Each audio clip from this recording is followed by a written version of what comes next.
ഉയർത്തെഴുന്നേറ്റ യേശു ക്രിസ്തുവിന്റെ നിസ്തുല്യമായ നാമം എന്നും എന്നേക്ക് വാഴ്ത്തപ്പെടുമാറാകട്ടെ.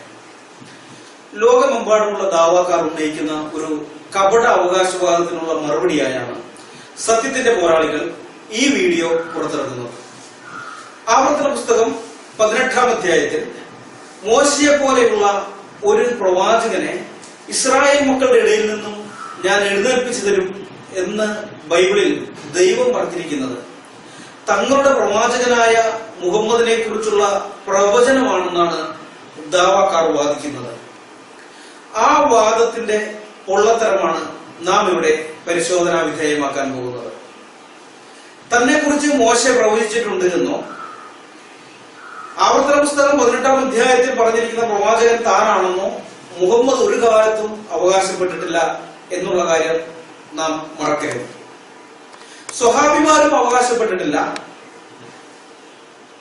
മോശ പറഞ്ഞിരിക്കുന്ന പ്രവാചകൻ മുഹമ്മദാണ്, ആവർത്തന പുസ്തകത്തിൽ പറഞ്ഞിരിക്കുന്ന പ്രവാചകൻ മുഹമ്മദാണെന്ന് സ്വഹാബിമാരും ഒരിക്കലും അവകാശപ്പെട്ടിട്ടില്ല. ഈ ആധുനിക കാലത്തുള്ള ദാവാക്കാരാണ് ഈ അവകാശവാദം ഉന്നയിക്കുന്നത്. പഴയ കാലത്ത് മുസ്ലിങ്ങൾ ആരും തന്നെ ഇങ്ങനൊരു അവകാശവാദം ഉന്നയിച്ചിട്ടില്ല. ഇത് നാം പ്രാരംഭമായി അറിഞ്ഞിരിക്കണം. മുഹമ്മദും മോശയും തമ്മിൽ യാതൊരു സാമ്യവുമില്ല, വൈരുദ്ധ്യങ്ങൾ ഇഷ്ടം പോലെ ഉണ്ട് എന്നുള്ളതിന് നൂറുകണക്കിന് തെളിവുകളുണ്ട്. എന്നാൽ ഇപ്പോൾ ഈ വീഡിയോയിൽ ഞങ്ങൾ ഒരേ ഒരു വിഷയത്തെ മാത്രം ബേസ് ചെയ്ത് സംസാരിക്കാനായിട്ട് ആഗ്രഹിക്കുന്നു. മോശയെ പോലെയുള്ള പ്രവാചകൻ എന്ന് പറയുമ്പോൾ എല്ലാ കാര്യത്തിലും മോശയെ പോലെയുള്ളതായിരിക്കണം. മോശെ തന്റെ മരണം അടുത്ത സമയത്ത് എന്ത് ചെയ്തിരിക്കുന്നു എന്നുള്ള കാര്യം നാം ഒന്ന് അറിഞ്ഞിരിക്കുന്നത് നല്ലതാണ്. തനിക്ക് ശേഷം താൻ മരിച്ചു കഴിയുമ്പോൾ ഈ ഇസ്രായേൽ ജനത്തെ നയിക്കേണ്ടതിന് നേതാവായിട്ട് ഒരാളെ തെരഞ്ഞെടുക്കുന്ന കാര്യത്തിൽ എന്ത് ചെയ്തു എന്നുള്ളതാണ്. നാം അത് ഇങ്ങനെ വായിക്കുന്നുണ്ട്.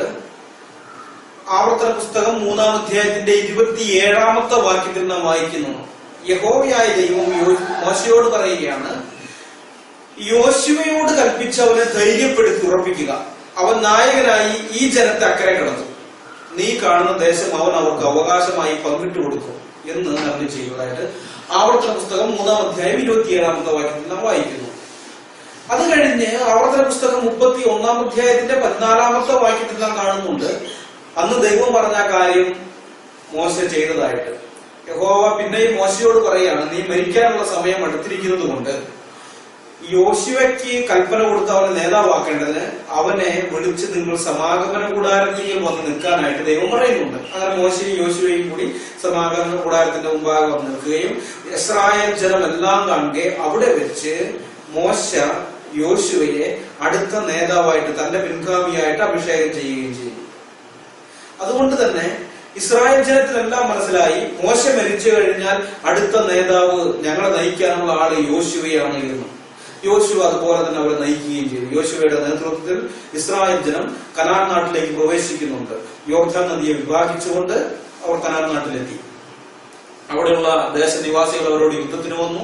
യുദ്ധത്തിന് അനന്തരഫലമായി അവരെ പരാജയപ്പെടുത്തുകയും ദേശം പങ്കിട്ട് എല്ലാവർക്കും വിഭാഗിച്ചു കൊടുക്കുകയൊക്കെ ചെയ്തു. അപ്പൊ പ്രത്യേകമായ ഒരു പദപ്രയോഗം നാം അവിടെ കാണുന്നുണ്ട്. ജനം മോശയെ ബഹുമാനിച്ചതുപോലെ തന്നെ യോശുവയെയും ബഹുമാനിച്ചു, അവന്റെ ആയുഷ്കാലമൊക്കെയും ബഹുമാനിച്ചു എന്ന് നാം വായിക്കുന്നുണ്ട്. ജനത്തിനിടയിൽ ഒരു പ്രയാസവും പ്രശ്നവും ഉണ്ടായില്ല. മോശയ്ക്ക് ശേഷം ഞാൻ നേതാവായി വരുമെന്ന് പറഞ്ഞ ആരും അവിടെ മത്സരിക്കാനുണ്ടായില്ല. മോശ കൃത്യമായിട്ട് തന്റെ പിൻഗാമിയെ തെരഞ്ഞെടുത്തു. അതുകൊണ്ട് അവിടെ ഒരു രക്തച്ചൊരിച്ചിലോ പ്രശ്നങ്ങളോ പ്രയാസമോ ഒന്നും ഉണ്ടാകാതെ വളരെ സുഗമമായ രീതിയിൽ ഒരു അധികാര കൈമാറ്റം നടക്കുന്നതായിട്ട് നമുക്ക് കാണാനായിട്ട് സാധിക്കും. ഇത് മോശ ചെയ്ത കാര്യം. ഇനി ഇസ്ലാമിക പ്രവാചകനായ മുഹമ്മദ് എന്താണ് ചെയ്തത്? ആ കാര്യം നമുക്കൊന്ന് നോക്കണ്ടേ. ഇസ്ലാമിക പ്രമാണ ഗ്രന്ഥങ്ങൾ നാം പരിശോധിച്ചാൽ സ്വഹീഹായ ഹദീസുകൾ, അതുപോലെ തന്നെ താരിഖുൽ ഇസ്ലാം പോലെയുള്ള ഇസ്ലാമിക ചരിത്ര കൃതികൾ, ഇതൊക്കെ നാം പരിശോധിച്ചാൽ കാണുന്ന ഒരു കാര്യമുണ്ട്. മുഹമ്മദ് മരിക്കുന്നു. അദ്ദേഹം മരിച്ചത് അപ്രതീക്ഷിതമായ വിധത്തിലാണ്. പെട്ടെന്ന് ഒരു പനി വന്ന് മരിക്കുകയാണ്. അതിനു മുമ്പ് അദ്ദേഹം ഖൈബർ എന്ന് പറയുന്ന ഒരു പ്രദേശത്തെ ആക്രമിച്ച് അവിടെയുള്ള യഹൂദന്മാരെ ആക്രമിച്ച് കീഴടക്കി അവിടെ നിന്ന് ഒരു യഹൂദ സ്ത്രീ കൊടുത്ത വിഷം ചേർത്ത ആട്ടിറച്ചി കഴിച്ച് അദ്ദേഹത്തിന് വിഷബാധ ഏറ്റിരുന്നു.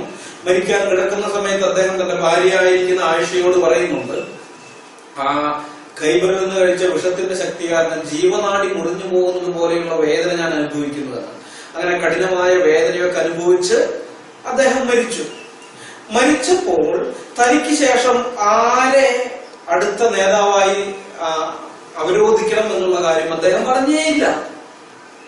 അദ്ദേഹം മുസ്ലിങ്ങളോട് ആരോടും പറഞ്ഞില്ല തനിക്ക് ശേഷം ഇന്നയാളായിരിക്കണം നേതൃസ്ഥാനത്ത് വരേണ്ടത്, ഖലീഫ ഇന്നയാളായിരിക്കണം എന്ന് പറഞ്ഞില്ല. അങ്ങനെ പറയാതിരുന്നുകൊണ്ട് എന്ത് സംഭവിച്ചെന്നറിയാമോ? ഇസ്ലാമിക ലോകത്ത് ഇന്നും നിലനിൽക്കുന്ന ഭിന്നതയുടെ വിത്ത് അന്നേ വീണു. ഷിയ എന്നും സുന്നി എന്നും പറഞ്ഞുകൊണ്ട് ഇന്നും നാം മാധ്യമങ്ങളിലൂടെ വായിക്കുന്നുണ്ടല്ലോ. ഷിയാക്കളുടെ പള്ളിയിൽ സുന്നികൾ ബോംബ് വെച്ചു, ഷിയാക്കൾ നിസ്കരിച്ചുകൊണ്ടിരിക്കുമ്പോൾ ചില ഭീകരന്മാർ വന്ന് വെടിവെച്ചു കൊന്നു കുറെ എണ്ണത്തിന്. അതുപോലെ തന്നെ സുന്നികളുടെ പള്ളിയിൽ ഷിയാക്കൾ ബോംബ് വെച്ചു എന്നൊക്കെ നാം വായിക്കുന്ന വാർത്തകൾ. ഇതെല്ലാം ആരംഭിച്ചത് അവിടെ നിന്നാണ്. അവിടെ മുഹമ്മദ് മരിച്ചു കഴിഞ്ഞപ്പോൾ ശവശരീരം അടക്കം ചെയ്യുന്നതിന് മുൻപേ, മുഹമ്മദിന്റെ ഡെഡ് ബോഡി ആയിഷയുടെ വീട്ടിൽ കിടക്കുകയാണ്. ശവശരീരം അടക്കം ചെയ്യുന്നതിന് മുൻപേ തന്നെ ഇവിടെ അധികാരത്തിന് വേണ്ടിയുള്ള മത്സരം ആരംഭിച്ചു, അധികാര തർക്കം ആരംഭിച്ചു. പ്രമാണിമാരായ പലരും, ഖുറൈശി നേതാക്കന്മാരായിരിക്കുന്ന പലരും തങ്ങളായിരിക്കും മുഹമ്മദ് മരിച്ചു കഴിഞ്ഞപ്പോൾ ഞാനാണ് അടുത്ത നേതാവ്, ഞാൻ ഖലീഫയായിരിക്കും എന്ന് പറഞ്ഞ് മുന്നോട്ട് വന്നു. അവസാനം അങ്ങനെ വന്ന പലർക്കും മനസ്സിലായി തങ്ങൾ ഖലീഫയാകാൻ പറ്റുകയില്ല. അങ്ങനെ പലരും പതുക്കെ പിന്മാറി അവസാനം 3 പേരിൽ അവശേഷിച്ചു.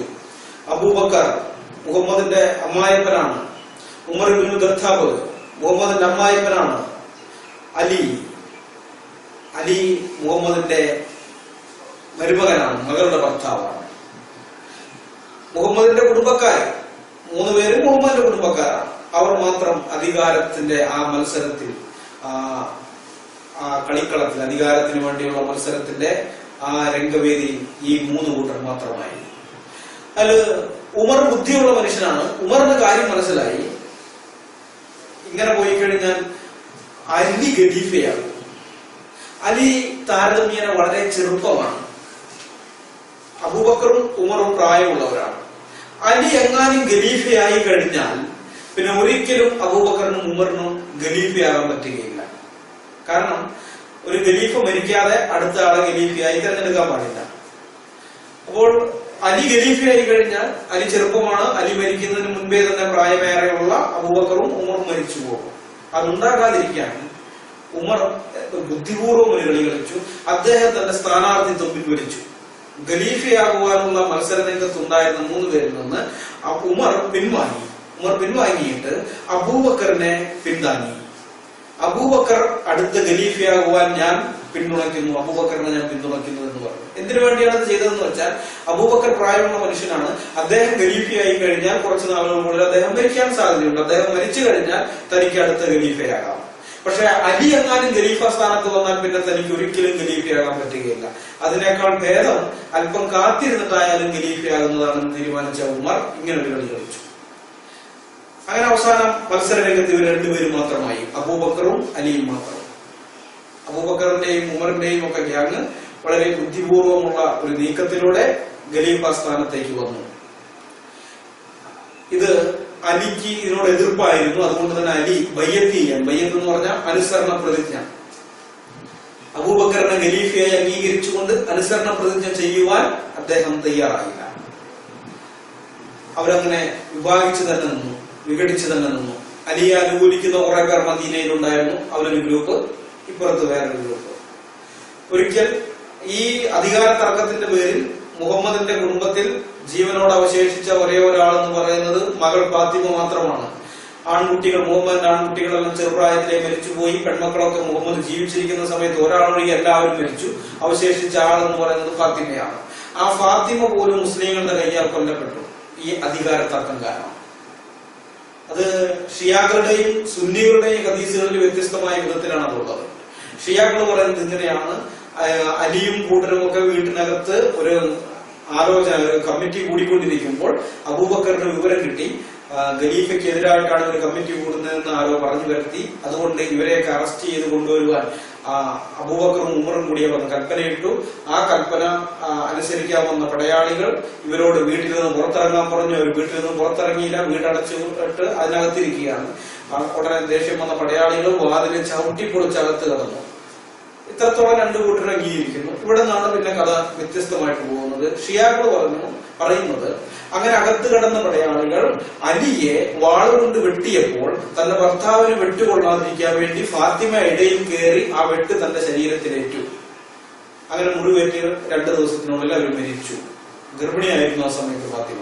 മരിച്ചു എന്നാണ് ഷിയാക്കളുടെ വാദം. എന്നാൽ സുന്നികൾ പറയുന്നത് അങ്ങനെയല്ല.